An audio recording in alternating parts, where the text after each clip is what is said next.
Bonjour, nous sommes de retour pour un début d'après-midi sur la télé de la Convention nationale et nous accueillons Vincent Gnorret qui a aidé à contribuer à faire connaître les perquisitions chez les avocats, notamment grâce à un ouvrage.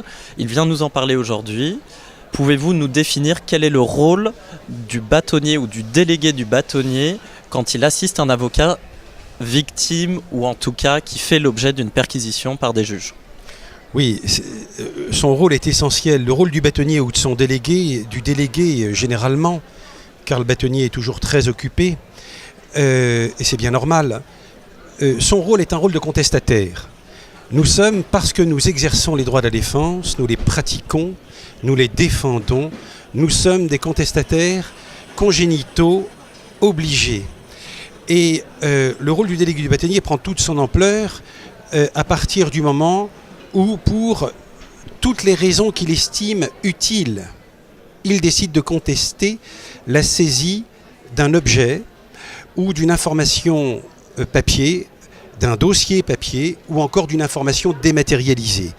La perquisition aujourd'hui prend toute son ampleur du côté des juges d'instruction qui pratiquent à peu près ceux du pôle financier, 95% des perquisitions dans les domiciles et les cabinets d'avocats. La perquisition prend toute son ampleur avec la perquisition informatique.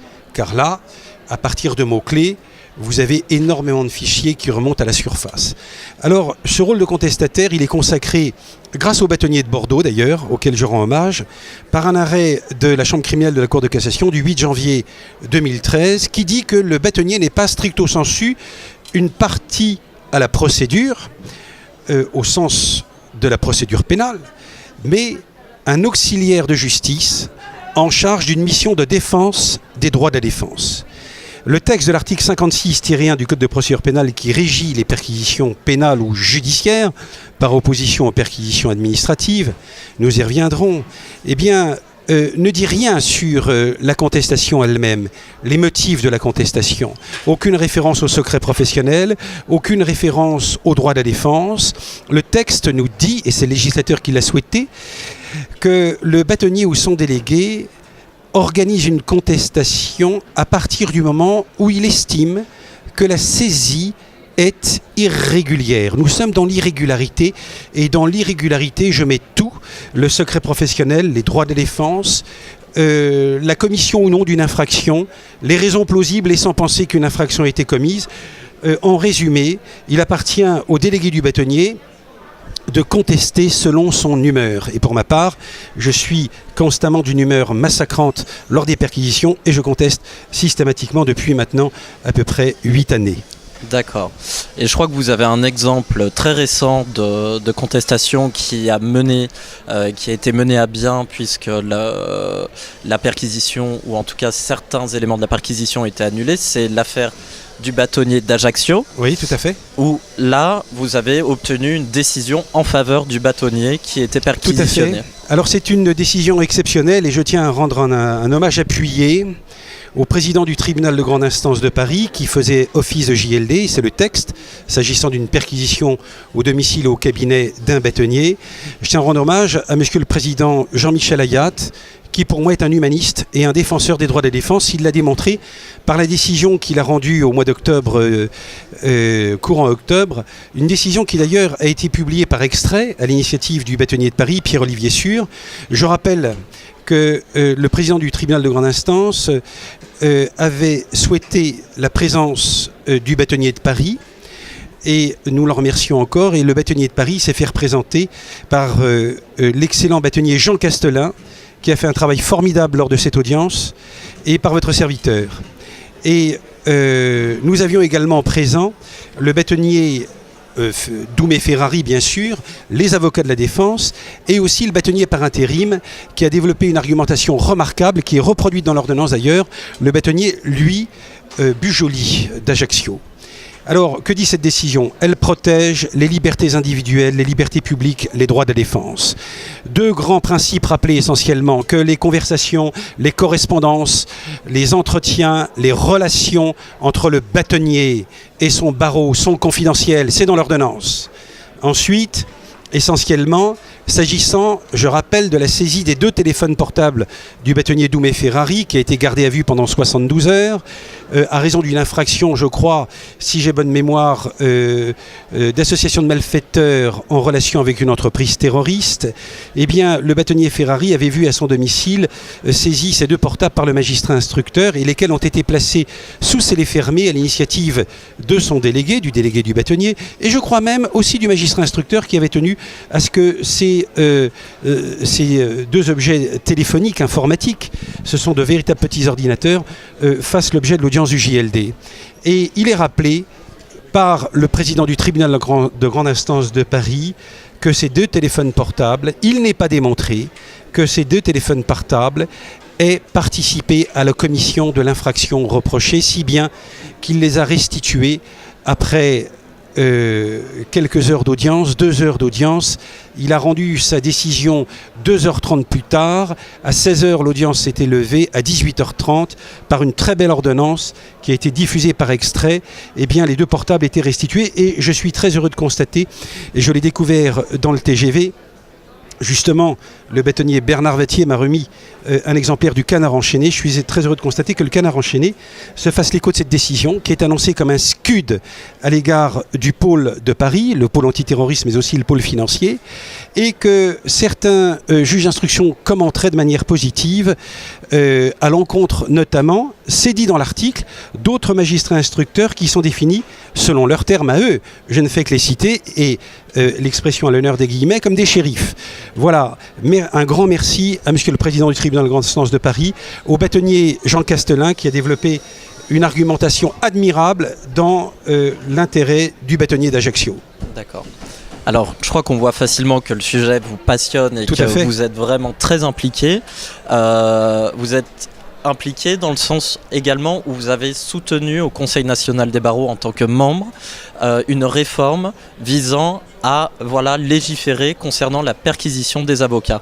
Je crois que le projet n'a pas abouti à cause d'une censure du Conseil constitutionnel. Où ça en est ? Où va-t-on et quelle est la prochaine étape ? Tout d'abord, je tiens à remercier le Conseil national des barreaux sous ses 2 présidents, le bâtonnier Christian Charrière-Bournazel, avec lequel j'ai effectué ma première perquisition en 2008. J'arrive au Conseil de l'Ordre et j'ai eu le bonheur de le retrouver au Conseil national des barreaux plus tard. Je voulais ajouter que tous les bâtonniers de Paris que j'ai connus, mais comme d'autres bâtonniers de France, sont de véritables contestataires. Je les ai vécus avec d'abord le bâtonnier Christian Charrière-Bournazel, ensuite le bâtonnier Jean Castelin, madame le bâtonnier Christiane Ferral-Schul, qui elle-même allait aux perquisitions, non pas pour faire des visites de touristes, mais pour participer aux contestations, et je tiens à lui rendre hommage appuyé. Je l'ai vu 6 fois en perquisition, ce qui est énorme. Et puis je tiens à rendre hommage aussi au bâtonnier Pierre-Olivier Sûr, qui pour moi est un grand bâtonnier contestataire, et que je tiens à remercier, mais vraiment du fond du cœur, pour la confiance qu'il m'accorde dans ces contestations extrêmes. Alors, le Conseil national des barreaux, sous la présidence du bâtonnier Christian Charrière-Bournazel, puis sous celle du bâtonnier Jean-Marie Burguburu, ont toujours été solidaires, bien évidemment, du travail que nous faisions, et qui a abouti au vote à l'unanimité par l'Assemblée générale, à 2 reprises d'ailleurs, d'un rapport aux fins de modification des textes de l'article 56-1 du Code de procédure pénale, mais également des articles qui régissent les perquisitions en matière administrative et fiscale. L450-4 en matière de concurrence, mais les avocats en concurrence ne sont jamais perquisitionnés, c'est tant mieux. Il faut en remercier l'autorité de la concurrence, ce serait tout de même un comble. Au contraire de l'administration fiscale, qui elle n'hésite pas à perquisitionner, à pratiquer des perquisitions indirectes, dématérialisant cabinet d'avocats à travers la saisie de courriers confidentiels dans les locaux des clients. On ne va pas chez l'avocat, mais on va chez le client. Et on prend ce que l'on prendrait chez l'avocat, et là, sans la présence du bâtonnier ou de son délégué. C'est l'article L621-12 du Code monétaire et financier qui gère aussi les perquisitions en cabinet d'avocat et au domicile de l'autorité des marchés financiers. Alors, nous avons souhaité, les perquisitions fiscales étant généralement diligentées sur le fondement de l'article L16B du livre des procédures fiscales.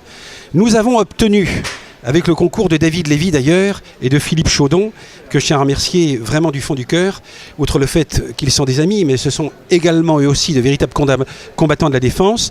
Nous avons obtenu une réforme pour que l'article L16B du livre des procédures fiscales renvoie à la protection du bâtonnier prévue par l'article 56-1 du Code de procédure pénale, comme c'est le cas en matière financière. L621-12 du Code monétaire et financier prévoit ce renvoi. Cependant, malheureusement, pour des raisons techniques, ce projet qui était dans la loi du 5 novembre 2013 a été censuré par le Conseil constitutionnel car cette disposition de la loi était intégrée dans une autre disposition qui, elle, était critiquée, la possibilité pour l'administration de diligenter des visites sur le fondement de documents obtenus de manière illicite. Et le Conseil constitutionnel, qui a bien fait de censurer, bref, a censuré l'ensemble des dispositions qui étaient amalgamées. C'est une erreur, il faut tout recommencer. Donc le combat continue, il faut continuer le combat pour que nous aboutissions en 2015, au plus tard en 2016, à une réforme que souhaitent les magistrats instructeurs, les membres du parquet, les avocats, les greffiers. Et je tiens aussi à souligner... Une réforme globale. Une réforme globale de l'ensemble des textes. Et je tiens à souligner aussi, comment dirais-je, l'apport essentiel du Conseil national des barreaux dans la communication autour des perquisitions. Le Conseil national des barreaux nous a permis de communiquer auprès de tous les bâtonniers de France sur ce thème que l'on considérait il y a 3 ans encore comme réservé, comme étant une question parisienne. On va dire l'apanage des Parisiens pour faire preuve de prétention. Mais ce que je veux dire, je plaisante, pas du tout. La question est nationale. On voit bien qu'elle concerne Paris, qu'elle concerne Bordeaux. Le bâtonnier de Bordeaux a fait un très gros travail. Elle concerne Marseille, elle concerne la Corse. La question s'est posée dans l'affaire du bâtonnier Doumé Ferrari, mais dans l'affaire de l'assassinat du bâtonnier Antoine Solacaro, regretté. Et j'ai encore en mémoire ces éclats de voix. J'étais membre du Conseil de l'Ordre à ce moment-là, lors de l'audience de la Cour d'assises, lorsqu'il évoquait, il comparait la Cour d'assises à l'époque dans l'affaire Colonne à une junte birmane. Et nous avions été appelés avec le vice-bâtonnier Jean-Yves Lebanc pour régler l'incident.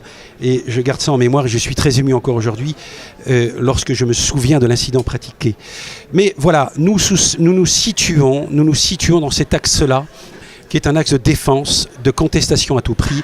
Nous sommes des avocats, nous ne serions plus des avocats si nous ne contestions plus dans, comment dirais-je, avec l'excès qui nous caractérise et qui participe de nos principes essentiels pour la bonne cause, la défense des droits de la défense.